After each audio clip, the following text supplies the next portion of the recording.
Assalamualaikum warahmatullahi wabarakatuh.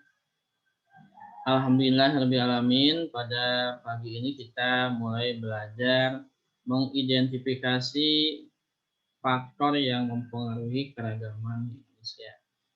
Masih di tema 7, indahnya keragaman ya. Indahnya keragaman di Indonesia. Subtema 1, keragaman suku bangsa dan agama di negeriku. Kenapa di Indonesia beragam suku bangsa yang ada di Indonesia itu sangat beragam sekali? Nah, kita cari tahu jawabannya. Di buku Bupena 4C halaman 94 ya. Oh, kemarin kita sudah mengenal tari-tarian yang berasal dari berbagai daerah ya, dari daerah. Nah, kali ini kita akan kenapa sih kok bisa beda-beda, bisa beragam agamanya, suku bangsanya. Kita akan belajar di PPKN, kompetensi dasarnya 3.4 dan 4.4. Mari kita mulai dengan membaca doa sebelum belajar. Rabbi zidni ilman warzuqni fahman wa alhiqni bish-sholihin. Silakan buka bukunya halaman 94. Mengidentifikasi faktor yang mempengaruhi keragaman di Indonesia. Mengidentifikasi faktor, menjelaskan faktor-faktor yang mempengaruhi keragaman di Indonesia. Nah, keragaman yang ada di Indonesia dipengaruhi oleh 1. Agama, 2. Suku bangsa, dan 3. Bidang pekerjaan. Keragaman agama ya di Indonesia yang pertama ya kita bahas satu-satu. Jadi ingat keragaman Indonesia dipengaruhi oleh 1. Agama, ya, 2. Suku bangsa, 3. Bidang pekerjaan. Mari kita bahas satu-satu. Keragaman sih seperti apa sih keragaman agama Indonesia? Nah, kita lihat. Keragaman agama terjadi karena letak Indonesia yang strategis. Ya, letaknya Indonesia itu antara 2 benua, benua Asia dan benua Australia. Antara 2 samudra, Samudra Hindia dan Samudra Atlantis. Hal ini membuat Indonesia menjadi jalur perdagangan dari berbagai negara. Orang Arab yang mau ke Indonesia, yang mau berjualan ke Cina, pasti melewati Indonesia pakai perahu. Nah, para pedagang yang datang ke Indonesia juga turut menyebarkan agama di Indonesia. Jadi selain mereka berdagang, mereka juga menyebarkan agama di Indonesia. Itu ya. Pedagang dari Arab menyebarkan agama Islam. Pedagang dari Eropa menyebarkan agama Kristen dan Katolik. Pedagang yang dari Cina atau India menyebarkan agama Konghucu, menyebarkan agama Hindu dan Buddha. Baik.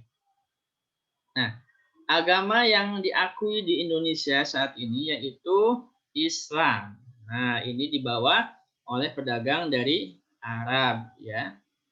Kemudian Kristen. Nah, kalau agama Kristen dibawa oleh pedagang dari Portugis, dari Inggris, dari Belanda. Katolik juga sama ya. Agama Hindu dan agama Buddha dibawa oleh pedagang dari India ya, dari Cina ya, berdagang ke Indonesia menyebarkan agama Hindu dan Buddha. Konghucu dari Cina dan daratan Indochina ya. Baik ya. Selanjutnya keragaman suku. Ya, keragaman suku yang kedua. Tadi kan dipengaruhi oleh 3 ya. Keragaman agama, suku, dan bidang pekerjaan. Keragaman suku, suku bangsa. Ada apa aja sukunya? Ada Sunda, ada Jawa, ada Betawi, ada Melayu, ada Aceh, ada Dayak, ada suku Asmat, suku Dani, suku Bali, Ternate, dan sebagainya. Indonesia merupakan negara kepulauan, ya. Nih kepulauan. Ada Pulau Sumatera dan pulau-pulau kecilnya. Ada Pulau Jawa dan pulau-pulau kecilnya. Ada Pulau Kalimantan, Pulau Sulawesi. Ini Kepulauan Maluku yang sangat banyak. Papua, Nusa Tenggara. Yang menyebabkan kepulauan yang banyak itu munculnya beragam suku di Indonesia. Yang tinggal di tanah Jawa, jadi suku Jawa. Yang tinggal di Sumatera banyak sukunya. Ada suku Aceh, Batak, kemudian Melayu, dan sebagainya. Yang tinggal di Kalimantan, ini di Pulau Kalimantan. Yang tinggal di Kalimantan ada suku Dayak, suku Bugis, dan sebagainya ya. Kemudian yang di Pulau Papua ya ada suku Asmat, suku Dani, dan sebagainya. Nah, sehingga mereka beragam sukunya karena tinggal di pulau-pulau yang berbeda. Jangankan berbeda pulau, satu pulau pun masih berbeda sukunya. Di Pulau Jawa ini ada namanya suku Sunda, yang Jawa bagian barat. Tengah Jawa bagian tengah dan bagian timur itu menggunakan bahasa Jawa. Ada juga Madura ya, yang di Pulau Madura. Nah, suku-suku ini sudah ada sejak Indonesia belum merdeka. Jadi suku bangsa ini sudah ada sebelum Indonesia merdeka. Dari berbagai macam suku bangsa yang berbeda itu mereka bersatu memerdekakan menjadi Indonesia satu. Indonesia Republik Indonesia. Ketiga, nah tadi kita sudah belajar faktor keberagaman itu dari agama, kedua dari suku bangsa. Nah, ketiganya dari keragaman bidang pekerjaan ya. Keragaman bidang pekerjaan ya dipengaruhi oleh kondisi alam dan kebutuhan manusia. Kalau di pegunungan tinggi atau dataran rendah biasanya jadi petani ya, menjadi petani.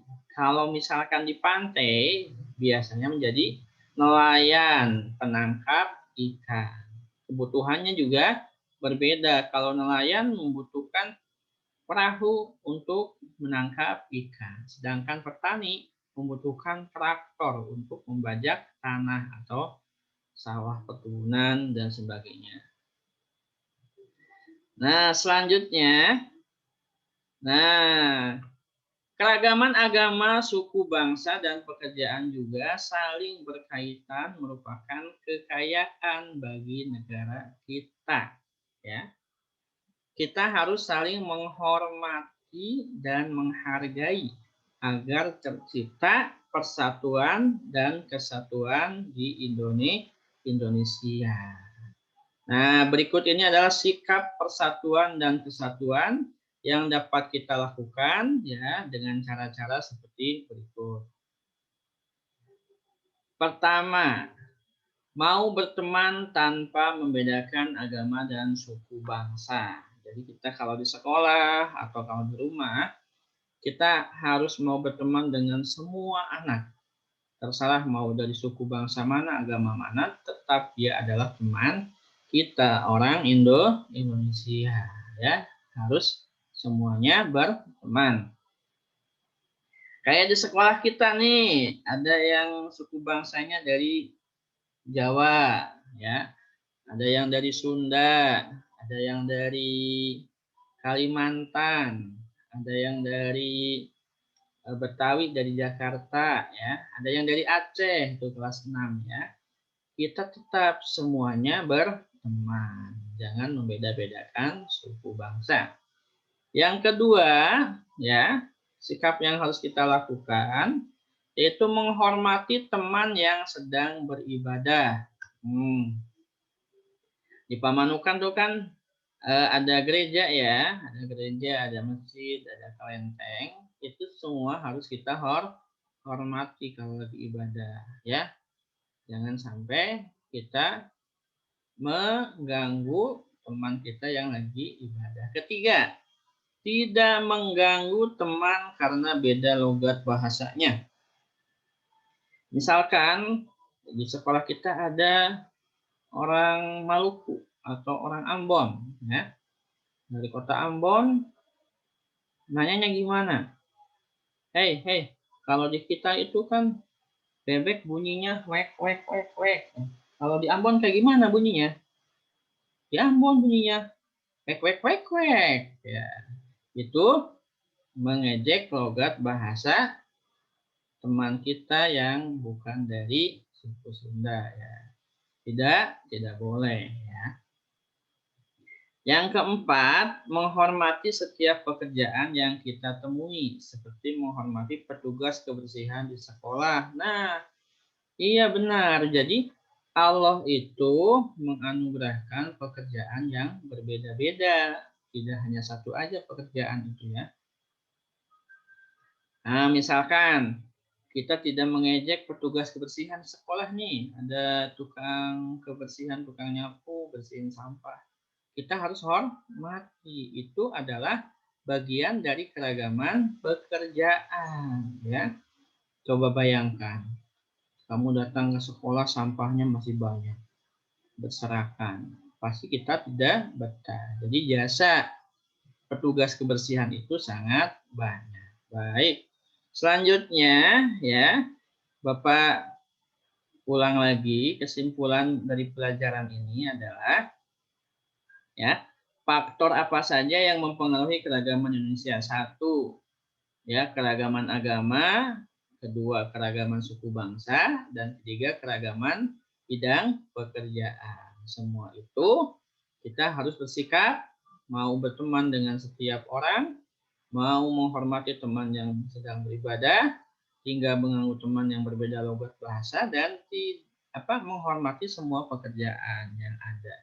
Baik, selamat melaksanakan tugas di halaman 94.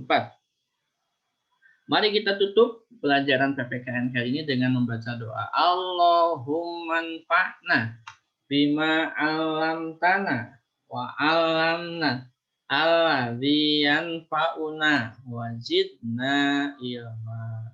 Terima kasih. Wassalamualaikum warahmatullahi wabarakatuh.